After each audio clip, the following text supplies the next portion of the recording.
Alors salut. Donc petit débriefing de notre descente dans la grotte du 16 mai 2016. Alors moi j'ai vu une petite anomalie. Bon, la grotte on l'a trouvée, hein. La grotte on l'a enfin trouvée. Euh, Facilement d'ailleurs ce coup-ci. Donc comme j'étais en train de dire, sur la première vidéo, donc quand j'ai trouvé la grotte, je vois une petite anomalie.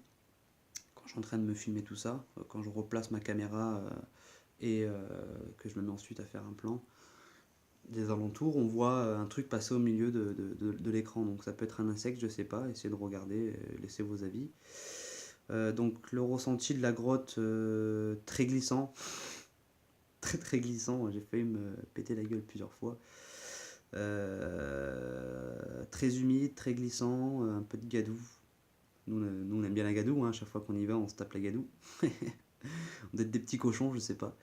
Donc pas de phénomène. Quelques orbes à l'entrée de la grotte.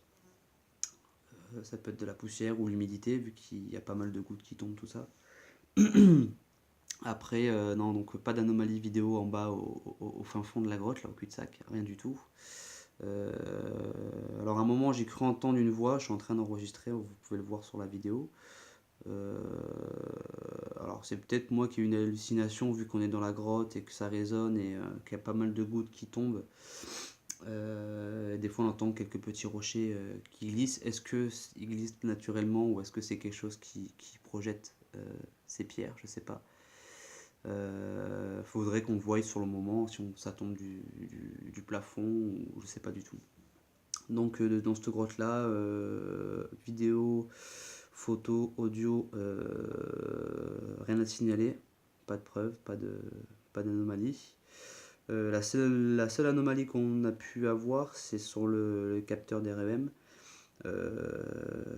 Donc j'ai eu une petite variation, une petite, hein, légère, hein, de 0,2 maximum.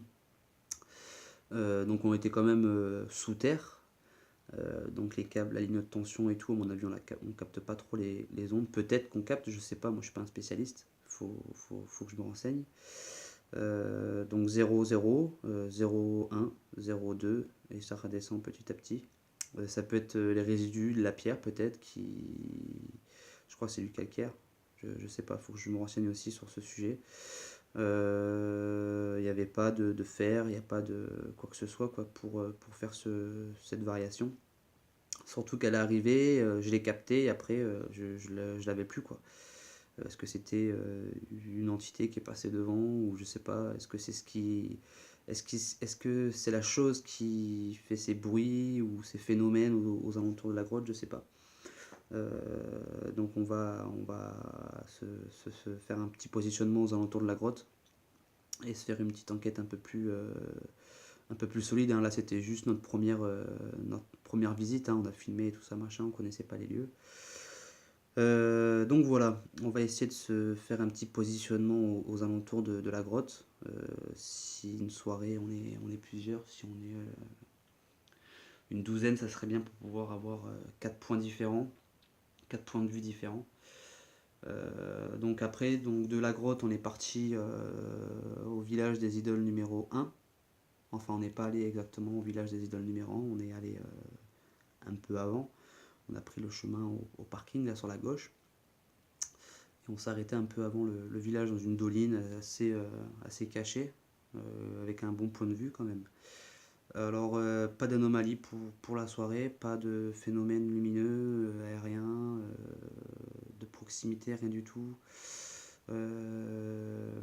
Photo, rien du tout aussi.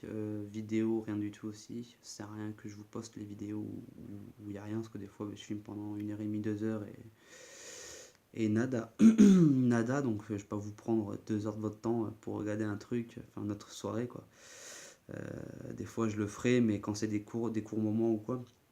Donc rien du tout. La seule anomalie qu'on a pu avoir, alors moi je l'ai entendu 2 fois, Daniel l'a entendu une fois. La première c'est venu. Alors moi j'étais assis dans la chaise, Daniel était en face de moi en train d'éclairer un peu les rochers pour voir si on voyait le phénomène qu'on avait pu constater le 4 je crois, ouais c'est ça le 4. Donc rien, et d'un coup j'entends une sorte de bruit, je sais pas comment vous expliquer ça. Déjà la source, je pense que c'était une pierre, parce que le bruit c'était relativement lourd. Après peut-être que je me trompe. Alors la sonorité c'était plus comme deux gros cailloux qui se cognent. Alors moi j'ai peut-être deux possibilités. Ou ben, c'est quelque chose qui a levé un caillou, ou un phénomène surnaturel, vous voyez. Ou alors c'est une bête qui, comme nous, ben, ça nous arrive des fois quand on crapahute un petit peu, de monter sur un caillou qui justement a pas un centre d'équilibre parfait, et en mettant son poids du corps, et ben, ça fait un déséquilibre et on entend la pierre qui vient choquer celle d'en dessous. Et donc c'était ce bruit-là, mais vraiment très très fort. Première fois, Daniel l'a pas entendu, moi je l'ai entendu, donc j'ai regardé, rien, rien. J'essaie de filmer, on voit rien parce que ça venait d'assez loin. Et après, peu de temps avant de partir, là on l'a entendu de l'autre sens. Donc là, la première fois c'était pile en face de moi, tel que je suis, donc Daniel était devant moi et c'était en face de Daniel, ça venait en face. Et la deuxième fois, donc Daniel était sur ma gauche, il me semble, sur ma gauche, ouais. Et là, on l'entend de beaucoup plus près, quoi, et beaucoup plus fort. Assez flippant parce que si c'est un phénomène surnaturel, qu'est-ce qui lève ces gros rochers, quoi. Parce que des fois, nous, on prend un peu des rochers on est en train de faire un peu des structures pour faire des postes d'observation avec des matériaux naturels, donc des cailloux, des bouts de bois cassés, bien sûr, qu'on trouve par terre, pas qu'on casse des arbres, on respecte. Donc on a quand même porté des cailloux, il y en a, ils sont quand même relativement lourds, petits mais lourds. Donc d'où venait le bruit? Donc il y a des cailloux, et c'est des cailloux qui sont quand même énormes, quoi. Il n'y a pas de petits cailloux comme il y avait autour de nous, quoi, qu'on a utilisé pour faire le petit feu, tout ça. Ils sont quand même énormes, c'est des gros rochers, quoi. J'essaierai de voir si on a des photos un peu du secteur où on a eu le deuxième bruit. Je crois qu'on en a, pour vous montrer un petit peu, et vous situer aussi un petit peu là dans mon témoignage et le débriefing. Donc voilà, ces deux bruits. Est-ce que c'est naturel ou surnaturel? Je sais pas. On va continuer à tâter le terrain, hein. De toute façon, on est là pour ça, on va tâter le terrain. Et essayer de trouver une explication à ce bruit, ou essayer de reproduire ce bruit en mettant un groupe où on était et un autre groupe qui essaie de reproduire ce bruit en passant sur les rochers, pour essayer de trouver justement le rocher qui a aimé ce bruit. Donc voilà, petit débriefing de notre soirée. Il s'est rien passé, hein, donc il n'y avait que Daniel et moi, et voilà, comme je vous ai dit, nada, voilà, ça arrive, on monte, il se passe rien. Des fois on monte, il se passe des choses à chaque fois qu'on monte d'affilée, une fois, deux fois, trois fois, après il se passe rien pendant un laps de temps, quoi. Donc c'est pour ça qu'on n'a pas grand monde au col, parce que moi je comprends les gens, ils veulent monter voir un phénomène, voir ce qui se passe, et des fois ils montent et il se passe rien, donc ils sont un peu dégoûtés, et des fois il se passe rien pendant des mois et des mois, hein. Moi je connais quelques personnes, ils sont montés, phénomène, et ils remontent pendant 6 mois d'affilée, quoi, pas quotidiennement mais régulièrement, et il se passe rien du tout pendant 6 mois jusqu'au moment où paf, il y a un phénomène. Ou alors des personnes qui montent comme ça en se promenant sans but précis pour ce qui se passe au col, et ils voient des choses.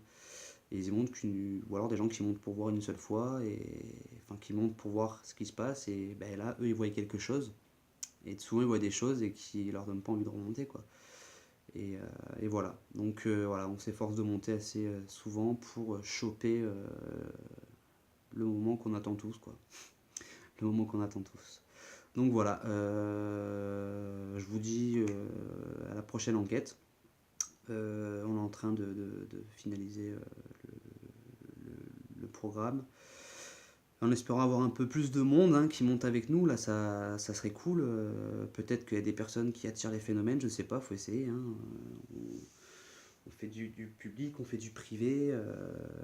Là ce soir on va faire une petite enquête privée. Donc voilà. Là on est le 18, hein, c'est ça, hein, ouais, on est le 18, donc le 18 on fait une petite enquête. Je sais pas si je vais avoir le temps de le poser aujourd'hui, parce que on va partir dans quelques heures. Mais voilà, donc on est toujours actif, on ne demande que ça, hein, les gens qui viennent, les motiver, que ça soit du sceptique aux croyants. On discute de tout ça. S'il y a des passionnés qui veulent monter, il n'y a pas de problème. Généralement, les soirées se déroulent bien, il n'y a pas d'accident, comme je vous ai déjà dit. C'est quand même. On met l'ambiance. On met l'ambiance tout en restant sérieux, bien sûr, et professionnel. Donc voilà, bah écoutez, je vais vous faire peut-être une petite capture de l'anomalie là qu'il y a sur la vidéo, et je vous balancerai ça dès que possible. Allez, à bientôt.